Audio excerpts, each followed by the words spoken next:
A very good morning to you, Kenyan citizens. Welcome, and this is the Current Affairs segment, your trusted source for the latest news, insightful discussions, and impactful stories shaping our nation and beyond. I'm Angela Kabete, and together with Muchai Eric, we're going to dive into the latest news and cover the truth behind what has been happening that is in our country and beyond. So make sure that you stay tuned as we break it down right here, right now. Muchai Eric, good morning. Good morning. How are you doing? I am great. Ninashukuru Mungu. That's well. Salimia watazamaji. Yeah. Ninatumai watazamaji mko wazima asubuhi ya leo. It is a very good morning and we thank God because of the grace that is sufficient, and thank you for joining us in the newspaper review. Na wale wote ambao wanatutazama katika mitandao yote ya kijamii at Mizpah TV Kenya, and also you can send us your feedback through our SMS line on 0799 200 100. Yes, and before anything else, it is always our norm to give you that is the verse of the day, an encouragement for you as our viewers, something to motivate you, something to inspire you, because we as Christians and as believers get inspiration from the word of God. And today's verse comes from Luke 12:4-8, and this is what it says: to whom much is given, much will be required, and from the one who has been entrusted with much will be asked. Okay, so what have you been given as a Christian, as a believer, as a day-to-day person? Because this verse is talking about responsibility and accountability, okay? And this was Jesus explaining, and Kwan explained that the more knowledge, the more opportunities that we get, they have an influence on the blessings that we get to receive, okay? God expects more from you, okay? And now this is not about punishment. It's about that aspect of stewardship, all right? And to whom much is given, okay? If you've been given a talent, education, influence, and leadership, much will be required. About the much, that is, you're expected to use it wisely as a day-to-day person. So what is that one thing that God has entrusted you with? It needs accountability on how you handle it, on how you use it, on how you manage it. If God has given you the grace to influence people, how are you using it? Are you using it in a wise way? How are you using it? So that's a question that you're supposed to ask yourself. And for you to use it wisely, in a letter that aspect, you're demanded to have that spiritual maturity and living according to what is written in the Word of God. What's your take on this? Yeah, as you've said, Angela, it is something that we need to relook on, that we need to be responsible in each and everything that we are doing, and we must take responsibility, because when you're given much is expected out of you. Yes. Okay, and that is the verse of the day. I believe that it's going to inspire you and motivate you, and it's going to give you strength. Right, but I can't forget now, let's say about what has been happening, because each and every day there are new stories, and it is our responsibility to making sure they stay updated of what is happening. I have the Daily Nation with me. I have the Standard. Let me not forget to make sure that this show is proudly brought to you by Mizpah Prayer Center, a great place, I mean it when I say a great place for prayer, fasting, and spiritual renewal. So are you in need of the things that I've mentioned? Well, Mizpah is the place to be. Mizpah Prayer Center is located in Bahati, Nakuru. That is 14 kilometers from the Nakuru city on your way to Nyahururu and Nyeri. It is open to individuals, ministry teams, and different prayer groups from all denominations. For more information, please contact 07-277-66553. Now, let's hear about what has been happening on the Daily Nation. These are some of the matters that we'll be checking out. Tangadia, that is Tuangalia politics, tuangalia the UDA party, and then we're checking out matters to do with finances, tuangalia a little bit of education, and then we'll be checking out that is matters to do with the IBC. Unajua next year ni elections, anyway the season of campaign, so you should expect that the IBC will be on the spotlight more than before. And then we're checking out matters to do with that is the Singapore dream, something that has been mentioned here. We'll explain further on what we mean by that. What about you? In the standard, we're going to look at matters, politics in something in ODM party, and also matters education. Yes. Okay, so let's start with the standard today. In the standard page 9, there is a very interesting story here that parents and experts blame ministry, TSC and schools as schools run rogue. This is something that has been happening in our nation, that as written in the standard, parents across the country are bearing the cost of weak enforcement in the education sector as rogue schools heads continue to flout government rules. We've seen, as stated here in the standard, there are extra cash that our students have been contributing in schools. And imeonekana ya kwamba kuna wazazi wengi ambao wamekuwa wakitoa pesa ambayo hawajui inaenda kufanya nini katika shule. Apart from the fees that is being paid, there is other expenses that are being added kwa wazazi. Imekuwa ikiongezwa katika wanini wazazi wanaitishwa, and it is something that has raised a lot of concerns. And the CS Ogamba spoke after claims that parents were being asked to pay bribes up to 150,000 to secure a spot in some of the senior secondary schools. This is something that has been happening. As stated here, there are many parents that have complained that when they were admitting their students in different schools, they were being asked for bribes, watoe kitu kidogo. And this is something that as a nation we must relook on that, because as stated here, parents claim that an attempt to report an incident of an extra levies to the county education officials saw their children discriminated. This is something that the government needs to look at, because we've seen a lot of parents complaining that when they reported the cases of extra levies in schools, nothing is happening. And as stated here, such unhealthy exploitations risk inequality. Children from poor households are the most affected, and some are repeatedly over unpaid levies despite government policy against execution. This is something that as stated here in the standard, we see that many of the parents are complaining, because if a child who comes from a very poor background ameulizwa atoe mlungula wa shilingi 150,000, that is something that he cannot afford. So as parents, they are complaining that some of the principals and school heads wameungana na wale ambao ni county officials for them to kuweza kuwadhulumu wazazi na kuwaitisha malipo ambayo hayako katika the policy of the schools. So it is something that needs to be looked on. It seems like the county officials are colluding with school principals, making it very hard ever to make any progressive and meaningful action. This is something that the Ministry of Education needs to look at, because many of the parents are suffering. That's true. Yeah, because even getting that fees is a very big trouble. So when you add other levies, it is something that is an exploitation to the parents. So it is something that the government needs to look at. I don't know, Angela, what do you have in the Daily Nation?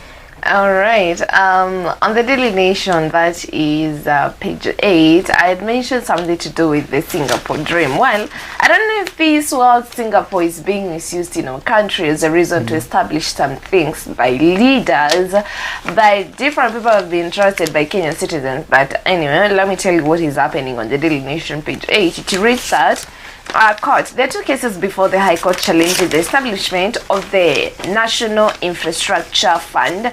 And then in addition to that, Mbadi, that is to those who don't know, Mbadi, the Treasury Cabinet Secretary, Mbadi defends Ruto's Singapore Dream Fund. Okay, and you know, the government, when you talk about that, is the National Infrastructure Fund. This is something that the government wants to create. So I don't know if they're asking people, or it's a way of public participation, because I don't think anyone has been involved in this. And now the government wants to create that is the National Infrastructure Fund, and it is inspired, according to them, it is being inspired by models like Singapore Sovereign Wealth Fund, something that Singapore have.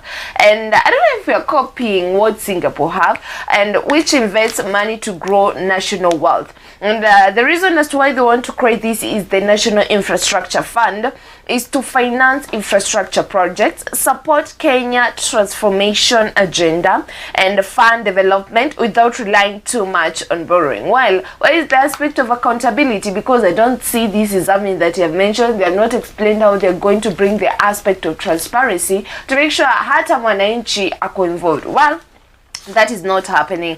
And then back to the Daily Nation. In addition to that, on the Daily Nation, that's where ameleta history up, but there are people who went and brought the petition in court. Some of the groups went to court, and that's where Nangalia here Mbadi is defending it, and some of them are challenging how the fund was created, and they argue that it may lack a proper constitutional structure. That is number one, and it may reduce oversight and accountability, and then it may be established in a questionable legal way. So that's another history hapa. But in addition to that, Mbadi is arguing that the fund is constitutional. It does not reduce that is public oversight. It is meant to support long-term development. Meanwhile, the High Court has suspended the implementation, and because there are two cases that are challenging it. And there is a statement that is from the CS, John Badi. It said that the incorporation of the entity does not in any way diminish its public character, constitutional accountability, or statutory oversight. That is according to Mbadi. Now they believe this is a way of growing our country, but you know, when they're giving these things National Infrastructure Fund, yani wamecreate vitu mingi sana to a point that even the common mwananchi doesn't understand. Now why didn't they make the first step of doing public education and enlighten Kenya? You are paying these taxes for this and that and that. We have decided we're going to create this kind of fund to bring the aspect of infrastructure. Well, they did not do that. They just went ahead and brought it. Now, I don't know what to think about this National Infrastructure Fund, because hata ikifika kwa mambo ya public, when we do that is the budgeting that is done on June. Kuna pesa za infrastructure zimekuwa zikiwekwa kando specifically for development and infrastructure. Yet hizi pesa tumeona zimekuwa zikipotea. Zimekuwa zikipotea, contractors not being paid, some things hazijakuwa zikiendelea, some projects zimekuwa paused. Now what is going to be so unique about that is the National Infrastructure Fund.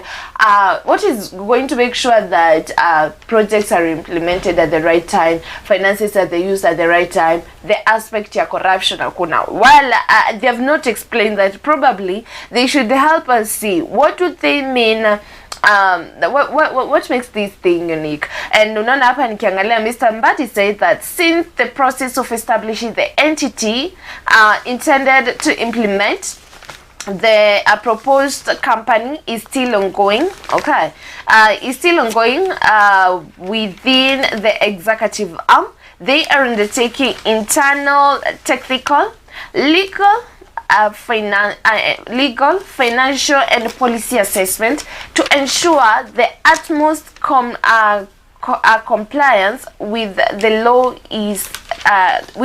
law in its establishment. Well. Okay. And the incorporation of the entity does not in any way diminish the public character. That is what I read before the explanation that Bad is giving here. But there are people who are challenging it. So I don't know what you think about this. Please give us your views as a Kenyan citizen. Do you think this is going to make us become like Singapore? Because I've told you where the inspiration of this National Infrastructure Fund. It's what Singapore has. That is the model inaitwa Singapore Sovereign Wealth Fund. Okay. Now, what makes us the what creates the difference between Kenya and Singapore? And I saw the leader of Singapore, that is, alikuwa anaongelea mambo ya discipline. You know, do you have discipline when it comes to finances in our country, when if we create many projects? But anyway, let's see what will happen. Get to talk to us on 0799 200 100. We'll be so glad to hear from you. Well, Eric, you have something? Yes, in the Standard page 5, there is something that is very saddening here. Drought crisis. Biting hunger keeps learners out of school. Wow. This is a very sad story because we've seen that the writer states that the last time the students were in school is last year June. You can imagine. It's since so June last year. And it is a very sad story because families on the move with the animals to escape biting, water shortage and insecurity. In this story there is something that imeniguza sana kwa sababu unaangalia katika gazeti hili wanafunzi wamekuwa hawaendi shule, and it is something that has been stated here that many of the families were depending on the food that was being supplied in schools in the feeding program. You can imagine. And the water that they were leaning on, ama yenye walikuwa nategemea, it came from schools. And as stated in the Standard, inasema that families dependent on pastoralism are moving with their livestock in search of water and grazing land, where school feeding program had become a lifeline for many children. An acute water shortage and irregular supply of food items means the learner have nothing to run to. You can really imagine. We are told here that in the 23 counties in the arid and semi-arid lands regions are having this a very dire situation, that they are having drought. Now it has affected a lot of things because as stated here, many of the water points have dried, and it is something that is it needs humanitarian support. That the schools get water from the county government at least once in a month, and it is supposed to serve even the families. You can really imagine the families of the people there, they depend on schools. And you can imagine if wanafunzi wamekuwa, the last time wamekuwa shule it is last year June. You can imagine how back they are. And this is something that needs as a nation we need to relook, because as stated here in the Standard, we need to have policies. I guess there is capitation that goes into counties, and kuna ile pesa ambayo hutengwa kwa sababu ya majanga kama haya. And when we see such a story that is written in the Standard, that even the students wameweza kukosa shule kwa sababu ya kukosa chakula na maji, it is something that we really need to work on our policies, because when money is given to the counties, kuko na ile pesa ambayo inafaa iwekwe kando because of disaster. So when we see that students hawaendi shule because of lack of money, it questions the leadership. Because as stated here, Abdullahi, one of the elders in that place, Koricha, an elder, says that last time learning took place in school was in June last time.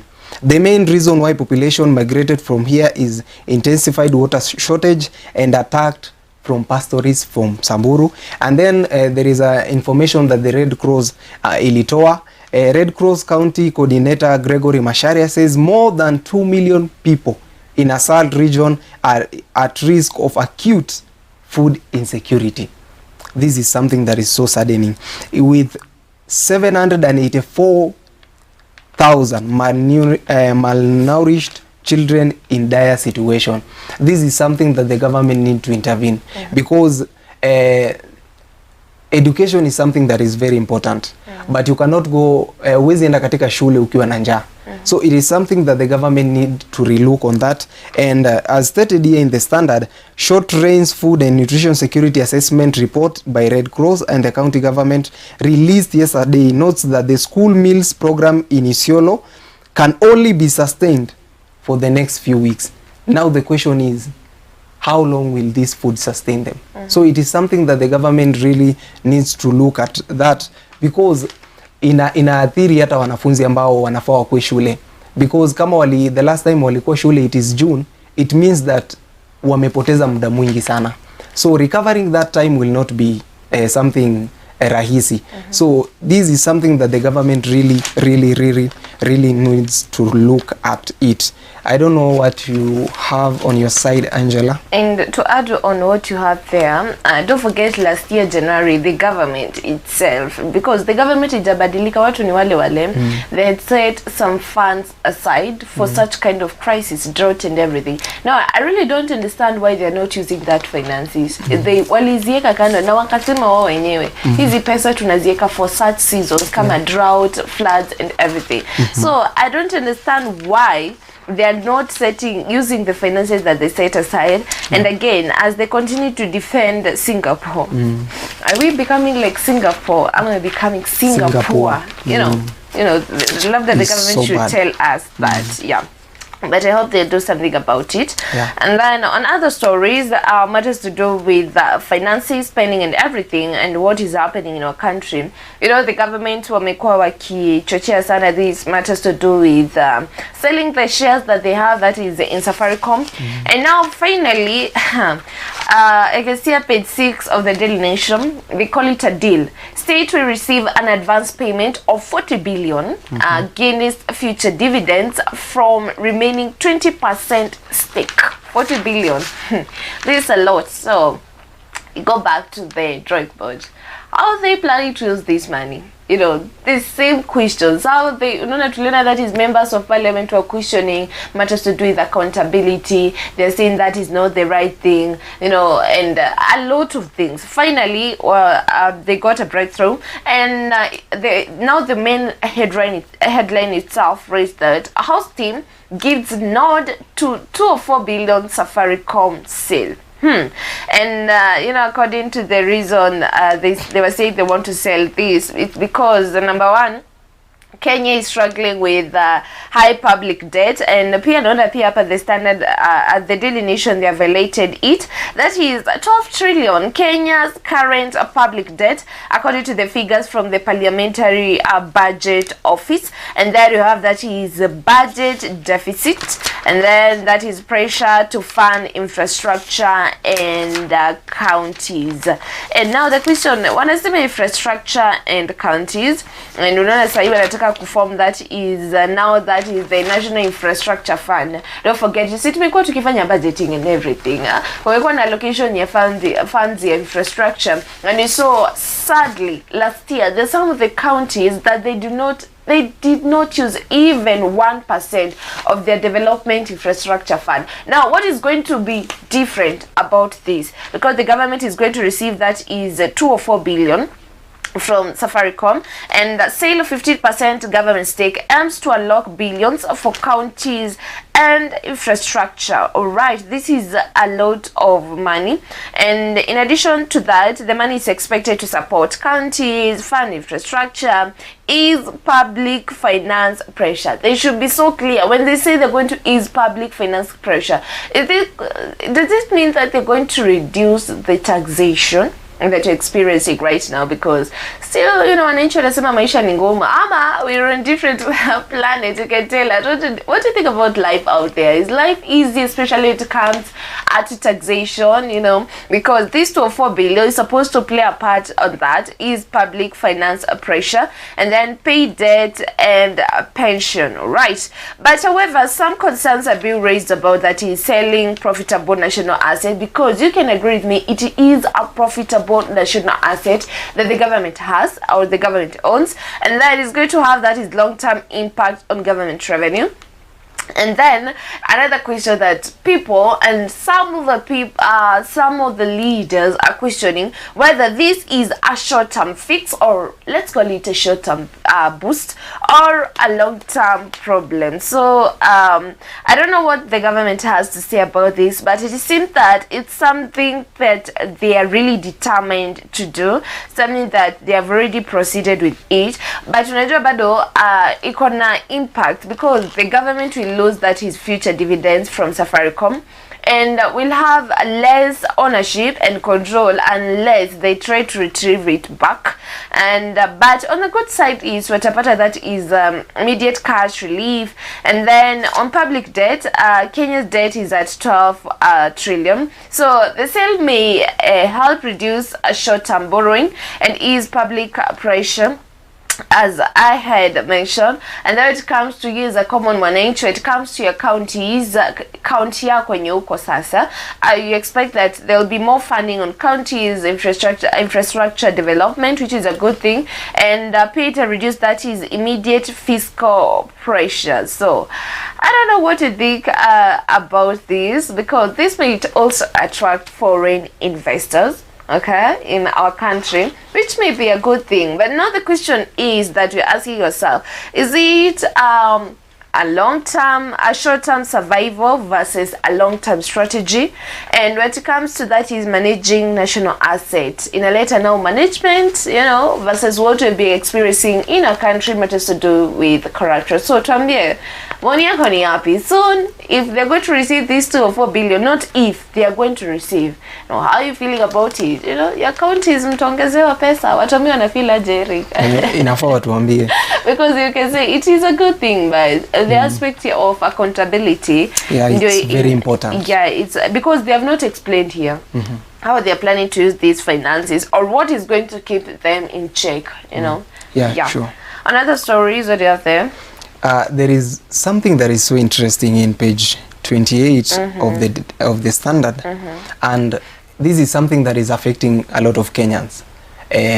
Sijui asubuhi ukienda kazi jam huwa inakushikia wapi. Ni kwa sababu there is a very interesting story that has been written here in the Standard that says lessons that Nairobi can learn from UAE on managing city transport and housing. As much as we are pushing that we need we want to be like Singapore, this is something that we really need to look at. And the writer of this story states that during the recent visit in the capital city of United Arab Emirates to attend Abu Dhabi Sustainability Week, there are some of the things ambayo alienda na akaona kule ambayo ilifanya angalie even the transport and the housing, how we manage our infrastructures in Kenya. And this is something that we really need to look at, because as we are pushing that we want to be like Singapore, this is one of the things that there are steps that we need to follow. As stated here in the Standard, there are some of the things that ilionekana kule United Arab Emirates and also in Singapore, because as we push that we want to be like Singapore, there are some of the things that we really needed to work on as a nation. And some of the things that they were seen there is well-maintained walkways on streets, roads with flowers, trees and more recreational parks. Along streets, pavements are trees of various species, and kuna miti ambayo imepandwa kule. And even if we are pushing as a nation to become like Singapore, these are some of the things that we really need to work on. Environmental conservation, even as we push for infrastructures in the transport sector and also in housing. There are few well-designed footbridges with the properly marked at grade crossings. This is something that as a nation, there was a story last week about elephant projects, because as a nation, as stated in the Standard, we have a lot of priorities in infrastructures ambazo tunafaa tuziangalie kama taifa, but many of the projects ambazo tulikuwa zimeangaziwa katika that newspaper stated that many of the projects are not useful for the local mwananchi. We've invested a lot of billions in projects ambazo hazitusaidii, and in our bid as we push to be like Singapore, this is one of the things that we really need to work on. Our roads, infrastructures, like how do we maintain our roads? Because some of the things that we needed, as stated here in the Standard, it states that we need footbridges that are well made. We need vehicles need speed and monitored by speed cameras. So these are some of the things that we need as a nation, because when we say that we want to be like Singapore and other nations like United Arab Emirates, these are some of the things that we really need to work on. There are also matters of rules. that and regulations that we follow as a nation, because recently we've seen, as stated here in the standard, that many of the houses that were built in Nairobi, many of them were collapsing because of technical and architectural issues. So as a nation, how do we make policies? As stated here, if we want to move to the level of Singapore and United Arab Emirates, we need to set policies, as stated in the standard. We need to set policies that will govern even transport and housing sectors. This reduce the vehicle speed monitors reduces congestion in the cities. Fare do not increase or reduce depending on peak hours, rainy days, or other economic reasons. As you compare Singapore, United Arab Emirates with Kenya, this is something huwa tuko na rush hours, and you always find that even those rush hours there is hiking of prices of nini fare, kwa sababu fare huwa inaongezwa. So as we want to move to Singapore, this is one of the things that we really need to work on, because if we need to reduce congestion in cities, we need to make the infrastructures. And also as stated in the standard, there is katika nchi ya United Arab Emirates, there is minimization of a lot of congestion in the city, that buses and other tuk-tuks and other vehicles are not allowed in the city. So inasaidia ku reduce that congestion in the cities. Implementing these will help Nairobi to increase revenue in limiting vehicles and discourage people from driving to town, and thus reducing congestion.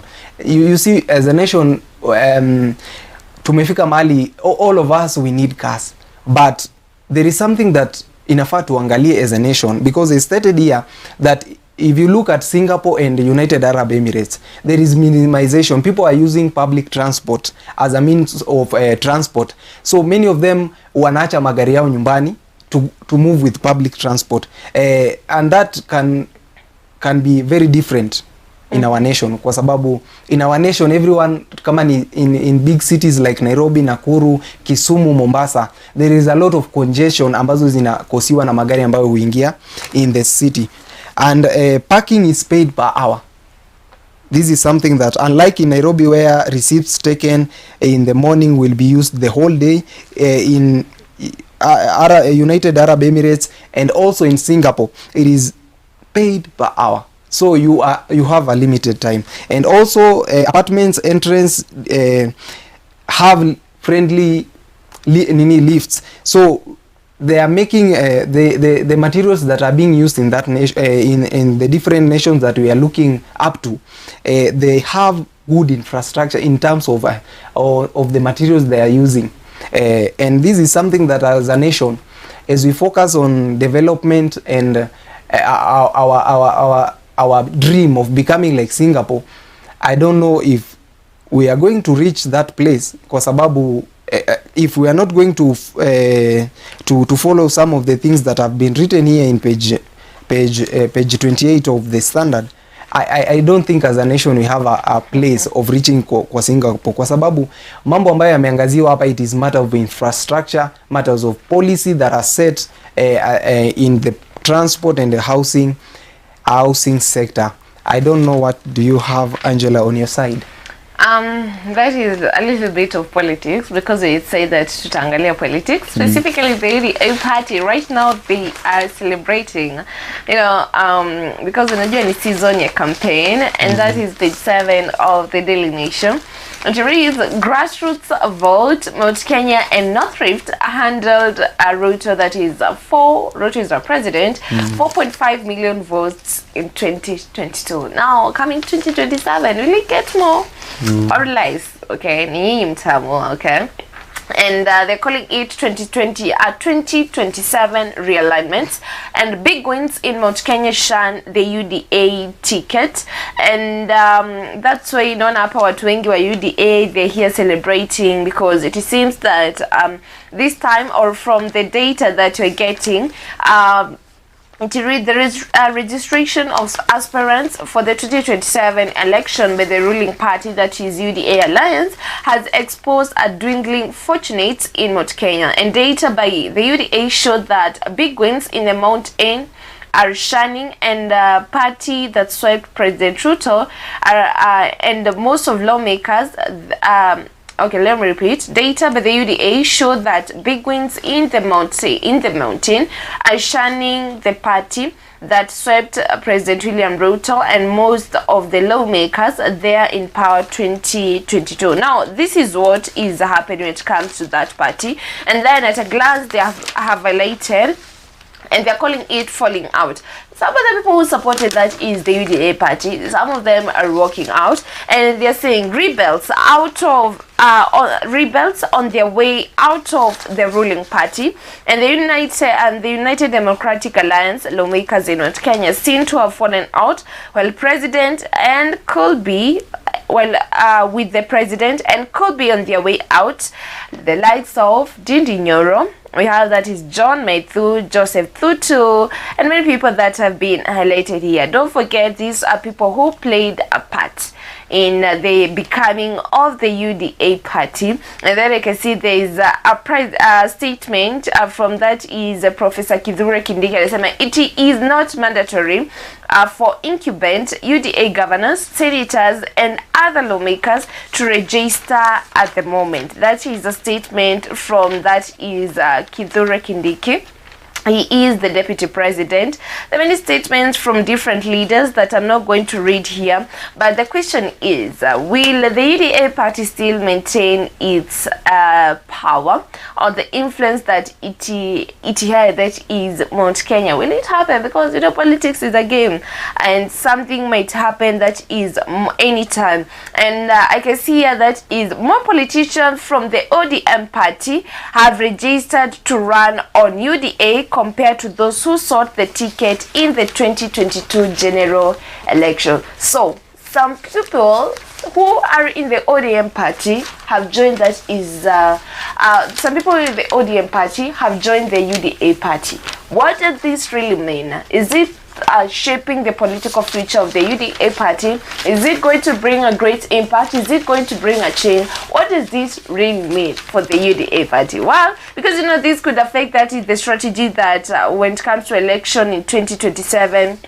And pia tuongoje tuone that is the political loyalty in the Mount Kenya region that may lead to formation of the new alliance. And the people in the UDA party are joining the UDA. Do we still have an opposition party in our country? You know, unless one will be formed, people may rise and reposition back the UDA party, the ODM party, to being the strong opposition party. But right now, if this is what is happening, then confidently we can say you don't have an opposition party. Confidently we can say that. But want to hear, it will be good. This is something that can be argumented as well. We want to hear maoni yako kama mwananchi ni yapi. Talk to us on 0799 200 100. I'm so glad to hear from you. Eric, we have 3 minutes. What do you have there? In the Standard, page 13, there is something, a very interesting story that has been written here about should education principal secretary be fired. We've seen a lot of issues in the education sectors, and some of the people, MP Jack Wamboka had stated that the PS should be fired because of incompetence, and some of the people have given their feedbacks here, and it was a poll that was conducted, and many of the people have given their feedbacks about if he needs to be fired or not. And other stories, we have also the story of Nyota in page 12. Politics is taking shine off noble Nyota empowerment. Do you think this is empowerment or it is something political? So these are some of the stories that you're going to get in the Standard. Yes. All right. I guess that is what we had to check out today on what has been happening. Yes. And we have not checked out all the stories. There are more stories on the Daily Nation. Mingi sana, so you can grab a copy of the Daily Nation so that you can stay updated of what has been happening. Because trust me, you really need to stay updated of what is happening. Have something to tell the viewers? I thank you so much for watching us this morning, and you keep watching all our programs at Mizpah TV. Thank you for those who have joined us through all our social media platforms at Mizpah TV Kenya. And thank you to all our viewers who have sent us their feedbacks on our SMS line of 0799200100. Thank you for this wonderful viewing. Okay. Yes. And you can't forget that this show is proudly brought to you by Mizpah Prayer Center, a great place of prayer, fasting, and spiritual renewal. So, are you in need of the things that I've mentioned? Mizpah Prayer Center is the place to be. And it is located in Bahati, Nakuru, 40 kilometers from the Nakuru city, on your way to Nyahururu and Nyeri. It is open to individuals, ministry, teams, and different prayer groups from all denominations. For more information, contact 07-277-66553. Thank you so much for tuning in. My name is Angela Kabete. Till next time, bye bye.